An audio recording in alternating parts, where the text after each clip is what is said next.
Rocky Mountain Constructors, and today we'll be presenting to you the Epic located in Dallas, Texas.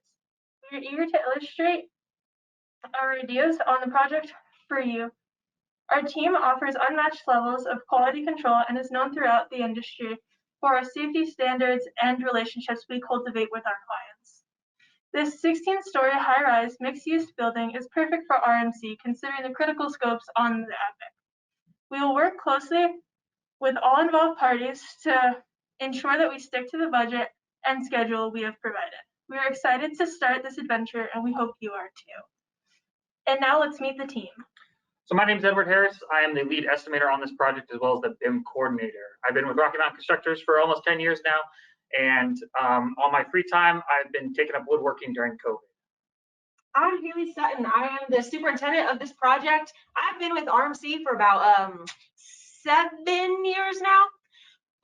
In my free time, I like to ride my dirt bike and lake days. And my name is Ashley Matthews. I'm the project manager. I've been with RMC for about 15 years now. And in my free time, I like to go hiking with my dog. Some experience that makes our team qualify for this project is that we have all been on mixed-use, multi-story buildings, buildings that are core and shell, and we're used to working in centralized downtown areas, as well as working with extensive walls, curtain wall systems, and post-tensioning work. Now I'm going to pass it off to Haley to talk about our safety program. Awesome. Thank you, Ashley. Safety first leads to safety always. Here at RMC, we don't think safety is just a value. It's something that we intertwine with everything we do to create such a pristine safety culture. Our safety plan is in full bloom. How we get our low EMR rating of only 0.78, there's numerous reasons as to why we have a EMR of 0.78. But one that I think you'd like to take note of is what we call test. You might call this a toolbox talk or a safety debriefing, but weekly we are going to meet and debrief on things that occurred the previous week or talk about scopes of work that are occurring in the following week to ensure that all of our subcontractors and personnel are on the same page and ready to work as safely as possible. Some site-specific safety things to take note of. The curtain wall system includes a lot of glazing, and we want to make sure that we delineate on the ground where this activity is happening and where these construction operations are occurring. We were also going to install cables for fall protection early on to ensure that we are ready to go as quick as possibly. We also want to take note of heat exhaustion because Dallas can get really hot in the summer times, and we want to mitigate any possible incidences associated with heat exhaustion. All right, now I'm going to go ahead and talk a little bit more about quality control. Best management practices.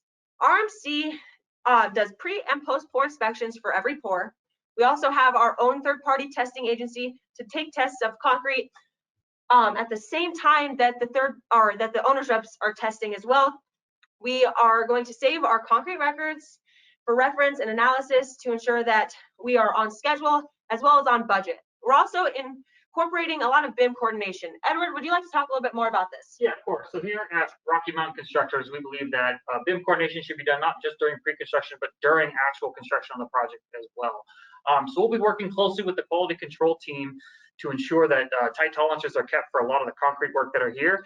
And because most of the structure is concrete, we understand there's gonna be a lot of embedment. So both for the MEP work as well as the curtain wall system. So we'll be making sure that all of that is lined up and is of good top quality here at Rocky Mountain Constructors.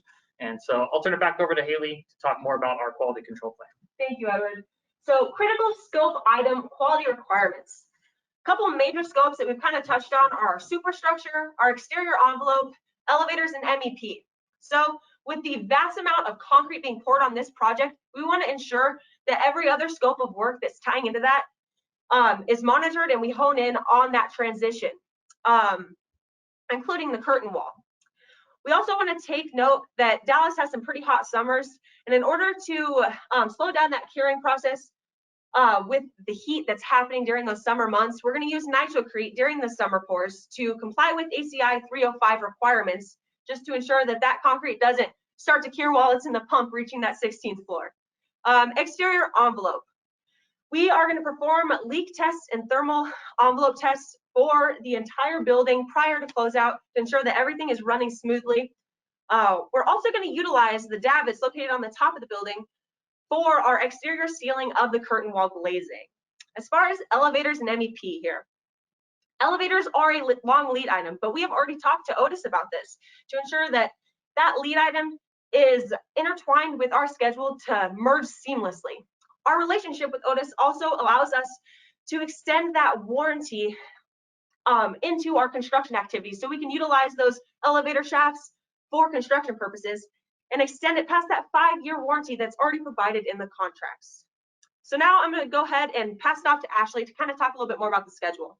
Okay, so as you can see here, we have split the schedule up into 2 full years and 1 partial year. The activities up until we start the substructure are going to be start to finish, and then from substructure until we close out, our activities are going to be consecutive, working at the same time so that we can shorten that schedule. We will also be utilizing closeout procedures throughout the duration to ensure that quality is met. And now I'm going to turn it over to Haley to talk about site logistics. Awesome, thank you, Ashley. So site logistics, our first phase here, excavation. You'll notice we have 1 job trailer, 1 concrete washout for some shotcrete, and most importantly, the hybrid retainage system that we have in place. You'll notice we have soil nail walls running the perimeter of the excavation, excluding 1 wall that's running parallel to Pacific Avenue, which we are using soldier pile and lagging. Edward, would you like to talk a little bit why we made this decision? Yeah, so we decided to choose this hybrid approach due to the close proximity of the structure to Pacific Ave. So along that perimeter, we decided the soldier pile and lagging was going to be the best option. But for the rest of the perimeter, we felt that the soil nail wall, for its lower cost as well as benefit to the schedule, was a better option. So when we're done with the foundation walls, we can just leave the soil nail wall in the ground and then just backfill it and not have to deconstruct it.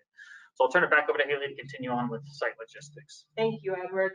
So structural concrete working from the basement all the way to our 8th floor. Here you'll notice we picked up a second trailer as well as a couple more concrete washouts because of the amount of concrete we are pouring during this phase in construction. We also have 2 cranes, 1 located in the middle of the parking garage and 1 on the corner of the building. I'm going to go ahead and start playing our BIM model and let Ashley kind of walk us through why we decided this. Okay, so in this video, you're going to see the basement up until the 8th floor being constructed. During this time, we're going to be prioritizing the concrete as this is what drives our critical path. So during this time, we'll be coordinating with all of their trades to ensure that this concrete work is priority. And now I'm going to turn it to Haley to talk more about site logistics. Awesome, thank you so much, Ashley. I'm going to go ahead and let this finish building up a little bit here for you guys. All right, so next we have our curtain wall installation. At this stage, you'll notice that we have demobilized the crane located in the middle of the parking garage, and we have that 1 tower crane on the corner of the building still. But we have also now introduced the spider crane glass installer, which will be working from the inside of the building to place this glazing. I'm going to go ahead and pass it off to Ashley again to kind of walk through why we made this decision. Okay, so in this video, you're going to see all of the glazing going up, and during this process, we will be staging all glass on the floors before they are placed, so that way the spider crane has easier access and it's quicker to install. We will be utilizing the spider crane along with the tower crane to be able to use 2 crews during this time to speed along that process. We will also be using the davits to seal up the building after all the glazing is complete. And now I'm going to turn it over to Edward to talk about cost. Yes, as you can see here, we broke out the cost into a big pie chart to kind of showcase some of the bigger portions of this project. So the 3 being the superstructure, the exterior enclosure, as well as HVAC leading out the MEP as the largest scope. So we feel that as these are the 3 biggest ones, we'll take a great attention to detail for both cost-wise and schedule-wise. But we also feel that if selected for this project, that we could come up with some good value engineering options for these 3 scopes of work. And so in summary, we believe that this project is going to cost about $82 million, coming out to about $130 per square foot. And Rocky Mountain Constructors likes to make sure that we, pay good attention to these costs. And so for cost and schedule savings, we've come up with the shoring system.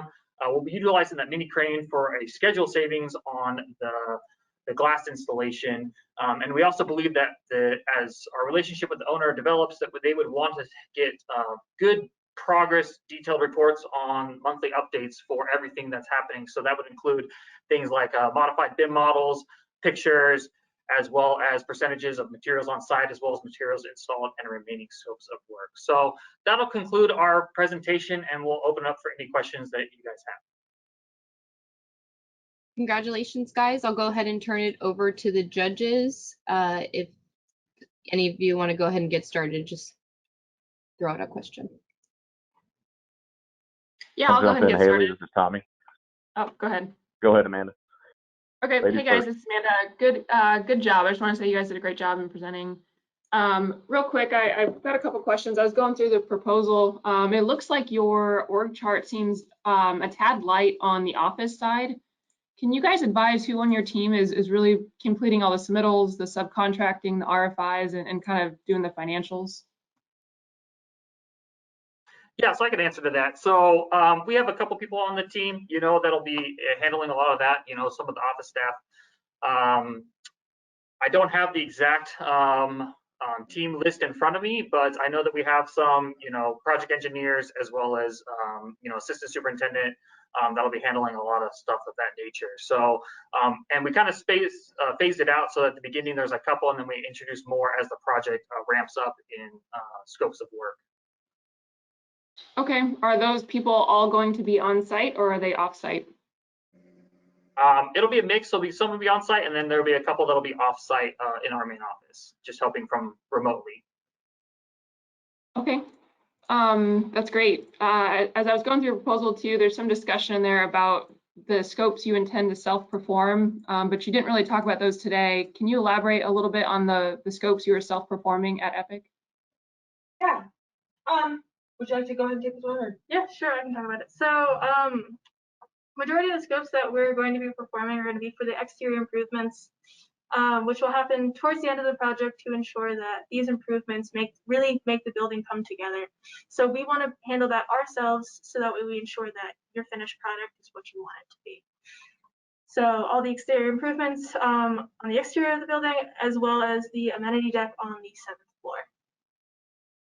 Okay, great.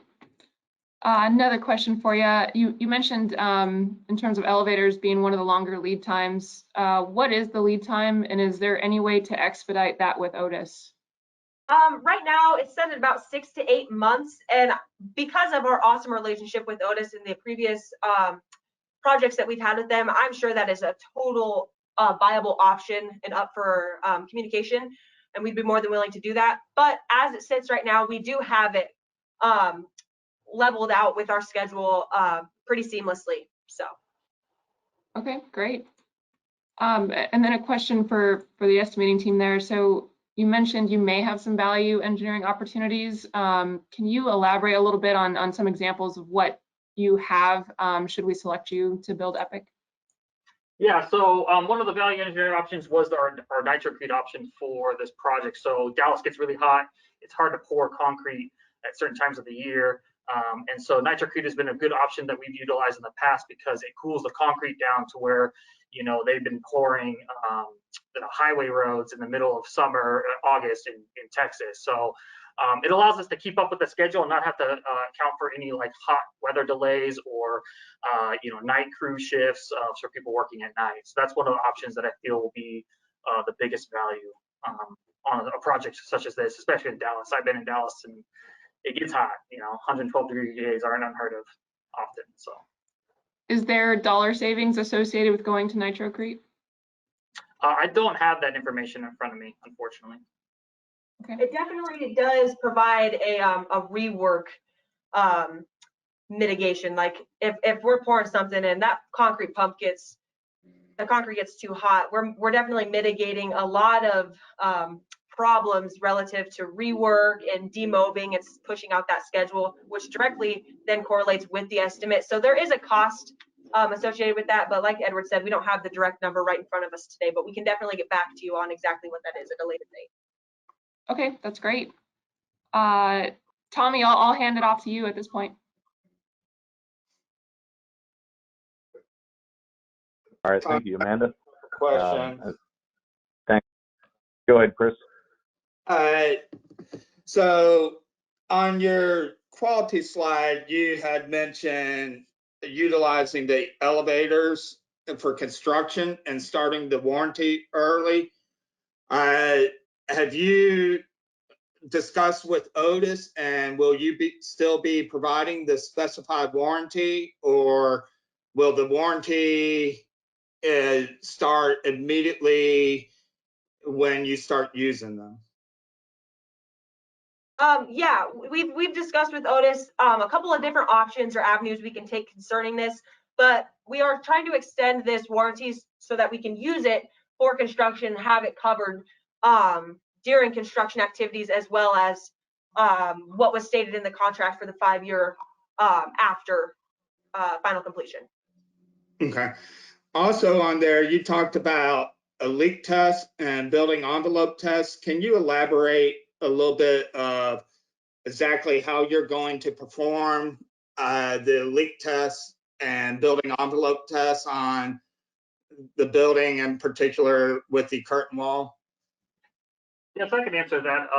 So the leak test is pretty important just because, Texas can get a couple of hurricanes in the southern part, but you end up getting some big rainstorms in Dallas a little bit after it hits land.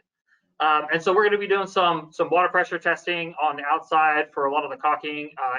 It's not like an every panel test, but we do consistent testing, every so often during the panels on there. And then as the BIM coordinator, we're going to be using like infrared cameras from the interior of the structure to look for any spot in the thermal envelope that's going to be either gaining heat during the summer months or losing heat during the winter months. And so we'll be providing that to our quality control teams to ensure that our subcontractors will be taking care of things of that nature.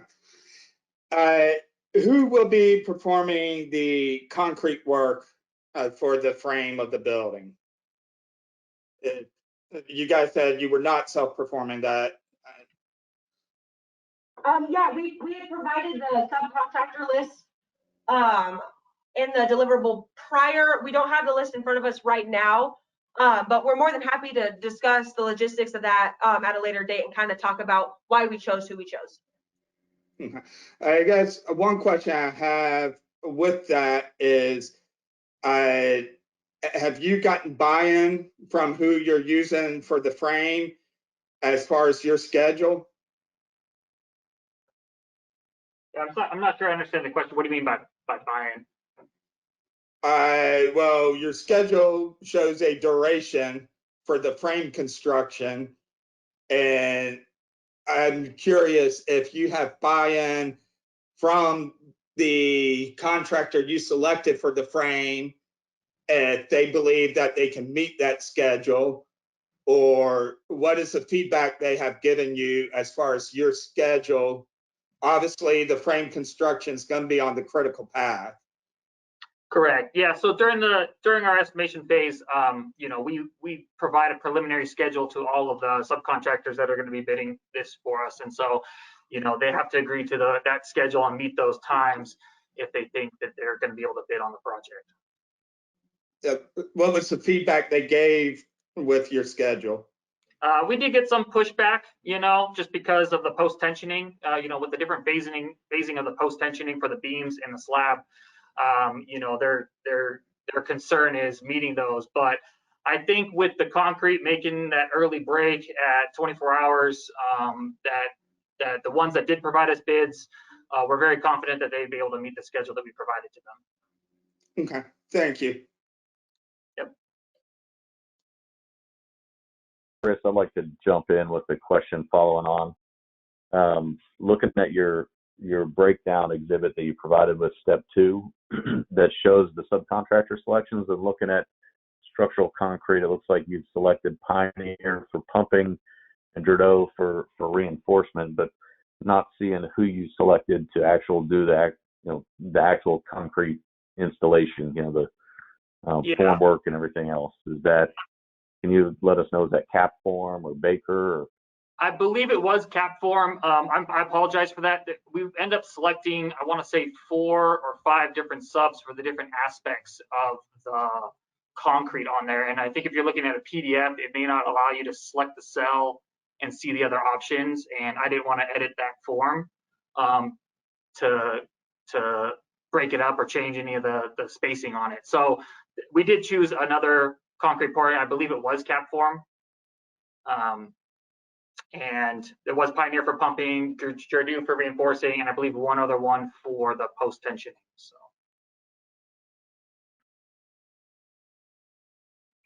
Okay, very good. Yeah, I was looking at the PDF, so we'll look at the Excel and uncover that there. It does, yeah, cap form. Okay, cap form and then Suncoast for PTs. So that answers my question. Thank you. Yep. Hey guys, this is Brant. Oh, sorry, Tom, am I interrupting you? No, go ahead, run with it, Brant. Okay, sorry about that. A couple questions. So one with we're on post tensioning on that subject. Are any of your guys' staff PTI certified? Did you guys go out and get some folks certified so that, you know, during the inspection process, you guys are qualified and looking at stuff? Yeah, we've done it on previous projects. So I am certified and I'm going to be out there full time as a super on the project. We also have our third party testing there, which is always great to have a second set of eyes to test certain things. So yeah, we definitely have quite a few people out there on site certified and able to monitor that scope of work. Awesome. And then with the PT supplier, I'm assuming are they also doing your PT design, working with your structural engineer? Correct. Okay, cool. Next question. In the videos you guys had, which were really awesome, it looked like, and I think you also mentioned that the glass was being set from the inside of the building. Is that accurate? Yes. Yeah, the main crane will be utilized to like lift the glass onto the certain floors, but we're going to use the Spider mini crane that is able to fit within small elevators, and then it extends out with its spider legs. That's why they call it the spider crane, to be able to lift the glass down to the floor below it for installation. So all of this glass will be stick built. Is that accurate? You're going to build the frame and then set the glass in place?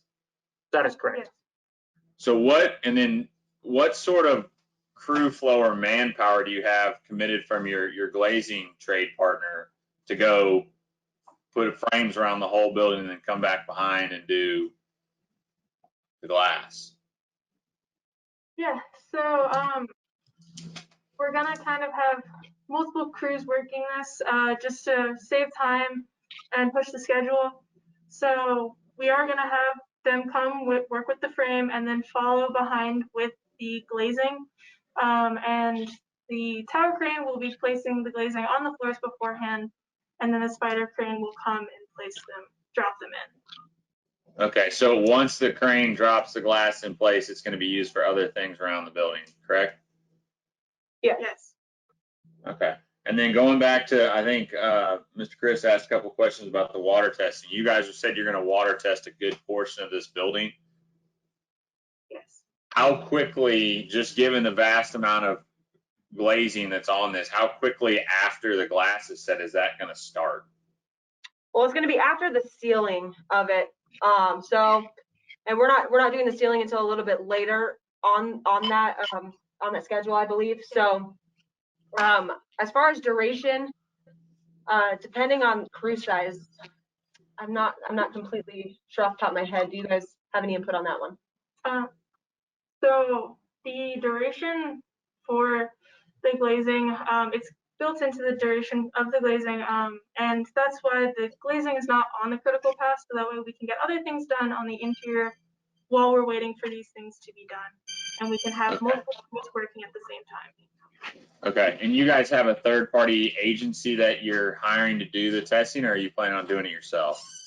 We're having a third party. Okay. All right, that's all my questions. Thank you. Great job, guys. Awesome, thank you. Tommy, were you done? All right. Yeah, let me ask a few more. I've got a couple here. Related to your schedule, looking for some clarification because we didn't see a revised cover letter come in with your step 2 proposal. It looks like your original cover letter indicated 542 calendar days, but all your GCs and builder's risk calculation documents appear to support a 25-month schedule, which is quite a bit different. Can you just confirm, what the correct scheduled duration is that you're committing to? Yeah, so the correct schedule date is 542 days with 27 calendar months.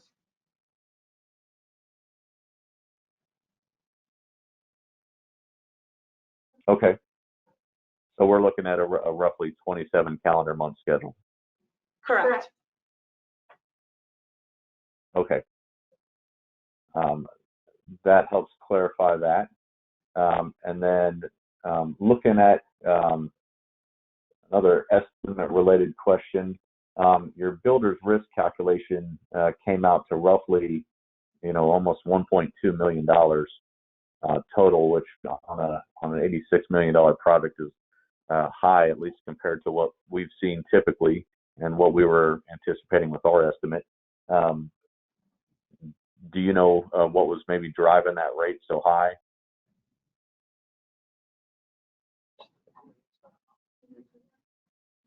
I believe it was probably the crane that drove that a little bit higher, since that crane is going to be included with our GCs. So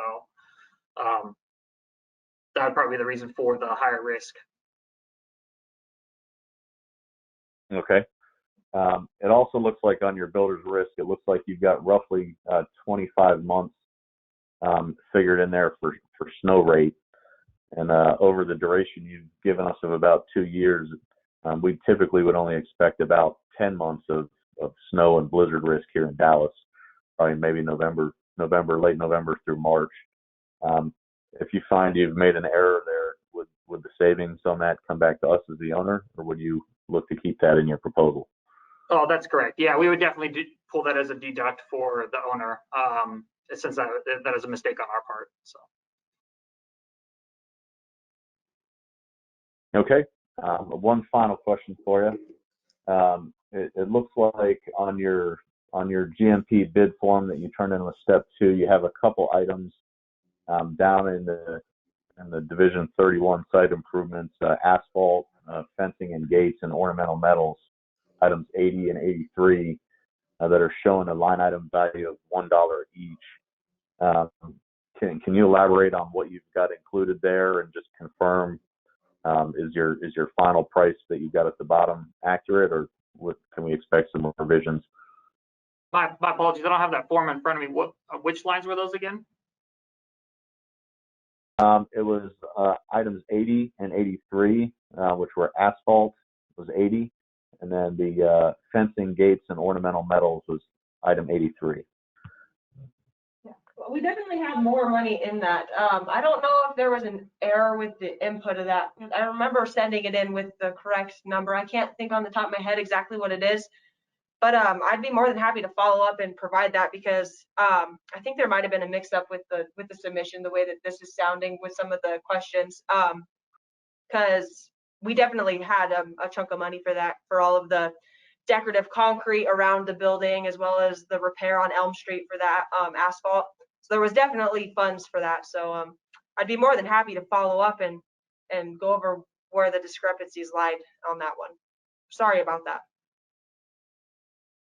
Okay, no, that's sufficient, and you're confirming your $86 million price is accurate then? Yes, that is correct. All right, well, very good. Sorry we ran about a minute over there, but great job, folks. You guys can tell you put a lot of hard work into it. One final question that's not really tied to your presentation, but we saw that there's 3 of you presenting today. Was all the work product that we saw here for step 1 and step 2 the work product of you 3, or did you have a 4th team member that just was not able to be with you today? The majority of it, I'd say, was us 3. There was a little bit of a happening. So we did lose our last member a little while ago, but the majority of the work performed in this whole deliverable was the 3 of us. Okay, that's awesome. You guys should be commended for that. I mean, you did a really heavy lift with just 3 of you. It's very impressive. So pat yourself on the back for a job well done. Thank you very much. Thank you.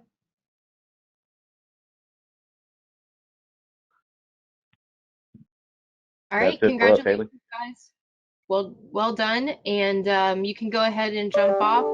And if you'd like to join back on, we have our next presentation about 30 minutes. Otherwise, congratulations. Thank you so much for your guys' time.